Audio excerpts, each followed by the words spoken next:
the wife of one of the top head coaches in college football, dipped her toes into an ongoing national controversy, and not long after attempted to undip them.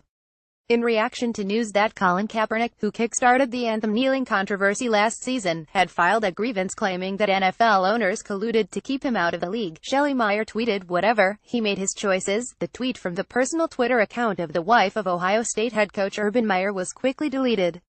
She also tweeted, in response to one of her followers stating that "I would take Tim Tebow over him any day, a million times.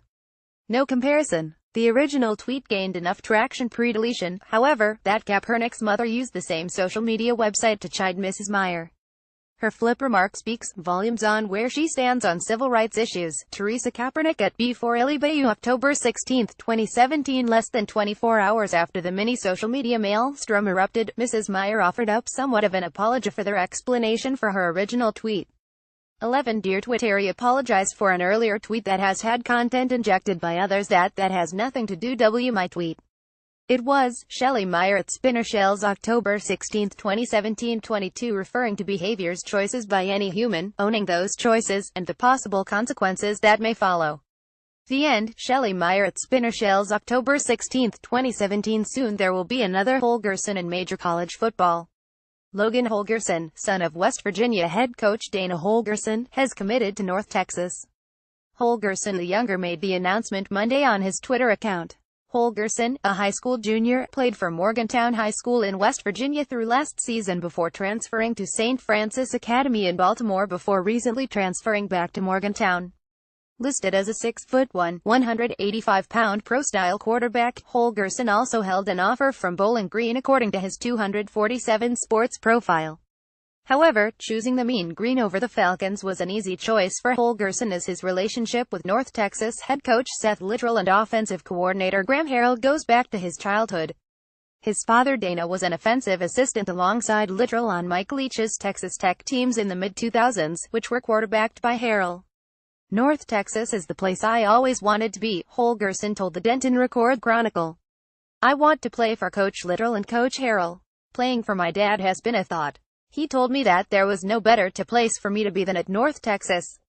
The Associated Press has released its first-ever mid-season All-America team, and it's a Sooner-centric squad. Lincoln Riley's club leads all teams with 3 L selections, and the Big 12 leads all conference with 6 members of the 25-man team. The Big 12 claimed both starting wide receiver spots in Oklahoma State's James Washington and West Virginia's David Sills. Washington leads the nation in yards per game with 34 grabs for 882 yards and 6 touchdowns, and Sills is far and away the national leader in touchdown grabs with 12, 3 ahead of the next closest competitor. Baker Mayfield earned the first-team nod at quarterback. Oklahoma State's Mason Rudolph was on the second team after completing the first half of the year with a nation's best 207.33 quarterback rating. He has completed 72.7% of his throws for 12.0 yards per attempt with 17 touchdowns against 1 interception. Mayfield also led the nation in efficiency last season, and finished third in 2015. Not surprisingly, Saquon Barkley and Bryce Love claimed both running back slots. Love leads the country with 1,387 rushing yards on an astounding 10.27 yards per carry. Barkley has amassed 649 rushing yards and 6 touchdowns to go with 395 receiving yards and 2 touchdowns and a kickoff return touchdown. The pair are the leading betting candidates for the Heisman to this point. While the Big 12 led the way with 6 selections, the Pac-12 and Big 10 followed closely behind with 5. The SEC garnered 4 spots but none on offense, while the ACC notched 3. In addition to Oklahoma's 3, Alabama, NC State and Washington State put multiple players on the first team. Offense: QB Baker Mayfield, Oklahoma RB Saquon Barkley, Penn State RB Bryce Love, Stanford WR James Washington, Oklahoma State WR David Sills v. West Virginia T. Jalen Samuels, NC State OT Orlando Brown, Oklahoma OT David Edwards, Wisconsin OG Quentin Nelson, Notre Dame OG Cody O'Connell, Washington State C. Billy Price, Ohio State AP Dante Pettis, Washington K. Matt Gay, Utah Defense D. Bradley Chubb, NC State Austin Bryant, Clemson DT Hercules Matt Offa, Washington State DT Maurice Hurst, Michigan Pound Rokon Smith, Georgia Pound Josie Jewell, Iowa Pound Ogbanya Okoronkwo, Oklahoma CB Jalen Davis, Utah State CB Levi Wallace, Alabama S Minka Fitzpatrick, Alabama S Deshaun Elliott, Texas P Johnny Townsend, Florida Kyle Davis began the 2017 season in Gus Malzahn's doghouse. Today, he's been kicked out of the yard into the curb. Last week, Davis was a non-participant in practice and didn't travel with his teammates for the Week 7 game against LSU. Malzahn confirmed Tuesday that the wide receiver has been dismissed from his Tigers football program. The only reason given was breaking unspecified team rules. "We wish him nothing but the best moving forward," the head coach said in announcing the dismissal. Davis and two other Tigers were suspended for the season opener against Georgia Southern for, again, breaking unspecified team rules. Since returning, the sophomore has 7 receptions for 210 yards. His 30 yards per catch is tops on the team. A 4-star 2016 signee, Davis was rated as the number 10 receiver in the country and the number 9 player at any position in the state of Georgia. As a true freshman, he caught 12 passes for 248 yards and 2 touchdowns in 12 games. He started one of those contests. Sunday, it was confirmed that Bill Moos was leaving his job as athletic director at Washington State to take the same position at Nebraska. It didn't take long after the official announcement of the move for the speculation to commence.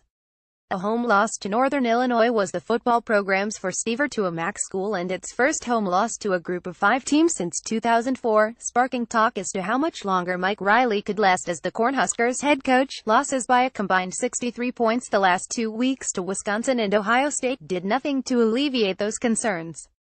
Enter Moose, whose last football hire at Wazoo has turned into a very significant upgrade for that program, taking over a team that won a combined 9 games the 4 years before he was hired by Moose. Mike Leach guided the Cougars to 12 wins his first 3 years after being hired in 2012. The past 2 seasons have turned into breakout ones of sort for the Cougars as they won 9 games in 2015, most since 2003, and 8 in 2016. They were off to a 6-0 start this season before Cal stunned them in Week 7.